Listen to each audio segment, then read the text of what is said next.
اعوذ باللہ من الشیطان الرجیم بسم اللہ الرحمن الرحیم السلام علیکم رحمۃ اللہ وبرکاتہ۔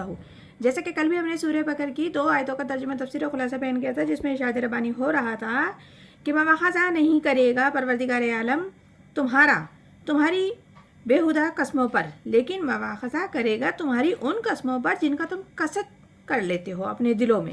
اللہ بخشنے والا ہے اور تحمل والا ہے۔ پھر وہ لوگ جو قسم کھا لیتے ہیں اپنی عورتوں کے پاس جانے سے، تو ان کے لیے مہلت ہے 4 مہینے کی، پھر اگر وہ رجوع کر لے تو اللہ بخشنے والا مہربان ہے۔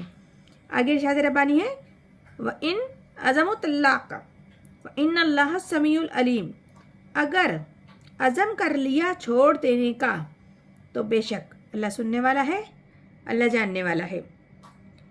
اس آیت میں پروردگار عالم بتا رہے ہیں کہ اگر تم ارادہ کر لیتے ہی ہو کہ ہمیں چھوڑ دینا ہے، ہمیں طلاق دے دینا ہے، اور اس لیے تم 4 مہینے کے اندر قسم توڑ کر رجوع نہیں کیا، یعنی کہ 4 مہینے گزرنے تک طلاق ہو جائے گی، مطلب کہ 4 مہینے سے زیادہ مولک نہیں رکھو گے، 4 مہینے کے اندر کوئی بھی فیصلہ کر لو گے، یا ادھر یا ادھر، یا رکھو گے یا فارغ کر دو گے۔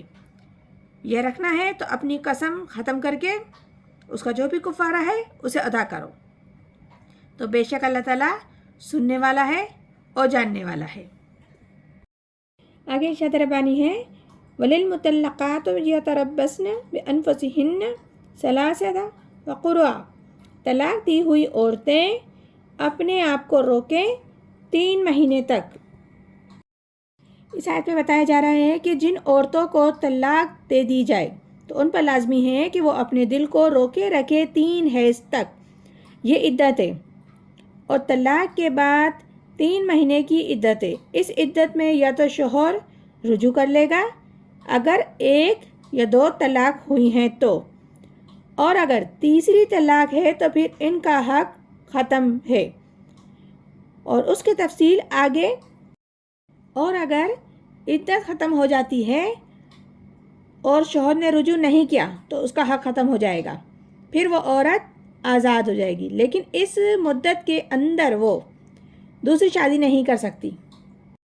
آگے ارشاد ربانی ہے وَلَا يُحِلُّهُنَّ أَن يَكْتُمْنَ مَا خَلَقَ اللَّهُ فِي أَرْحَامِهِنَّ إِن كُنَّ يُؤْمِنُونَ بِاللَّهِ وَبِالْيَوْمِ الْآخِرِ، اور ان عورتوں کو حلال نہیں کہ وہ چھپائے رکھے جو کچھ اللہ نے ان کے ارحام میں پیدا کیا، اگر وہ ایمان رکھتی ہیں اللہ پر اور آخرت پر۔ اس آیت میں بتایا جا رہا ہے ان کے لیے، ان عورتوں کے لیے کہ حلال نہیں ہے، جائز نہیں ہے کہ جو وہ چھپا لیں جو کچھ اللہ نے پیدا کیا ہے ان کے یہاں ارحام میں۔ اگر وہ حاملہ ہے، حمل ٹھہر چکا ہے، تو بیوی کو یہ ڈر ہے کہ شوہر طلاق دے دے گا اور اپنا حمل چھپا رہی ہے تاکہ معلوم ہی نہیں ہو اس کے شوہر کو، کیونکہ وہ چاہے گی کہ جو بھی اولاد ہو وہ اس کے پاس رہے، کیونکہ ماں ہے، ماں کی تڑپ زیادہ ہوتی ہے کیونکہ جگر کا وہ ٹکڑا ہوتا ہے، تو وہ اس غرض سے اس کو چھپائے گی کہ اس کو چھپا لو تاکہ جھگڑا ہی نہیں رہے اور کہ بچہ کس کے پاس رہے گا۔ تو اگر وہ ایسا کرتی ہے تو اس کے لیے بالکل بھی جائز نہیں ہے، یہ حرام ہے کہ وہ چھپا لے جو کچھ پیدا کیا ہے اللہ نے ان کے ارحام میں، اگر وہ عورت ایمان رکھنے والی ہے اللہ پر، یوم آخرت پر، تو ہرگز وہ ایسا نہ کرے۔ بِعُولَتِهُنَّ أَحَقَّ بِرَدِّهِنَّ فِي ذَلِكَ إِرَادَ إِصْلَاحٍ، ان کے خاوند حق رکھتے ہیں اس مدت میں لوٹنے کا اگر وہ اصلاح کریں۔ یہ جو عدت کی مدت ہے اس میں ان کے شوہروں کو حق یہ حاصل ہے کہ وہ رجوع کر لیں یا لوٹا دیں۔ رجوع کیا جا سکتا ہے عدت کے اندر، لیکن اگر 3 طلاقیں ہو گئی ہیں تو ان کے بعد یہ لوٹانے کا عمل نہیں ہوگا۔ پہلی اور دوسری طلاق کے بعد ہو سکتا ہے، شوہر کو اختیار ہے لیکن بیوی کو نہ کہنے کا اختیار نہیں، کہ تم طلاق دے چکے ہو، اب میں تمہاری بات نہیں مانوں گی۔ اس بات کا حق بیوی کو نہیں ہے۔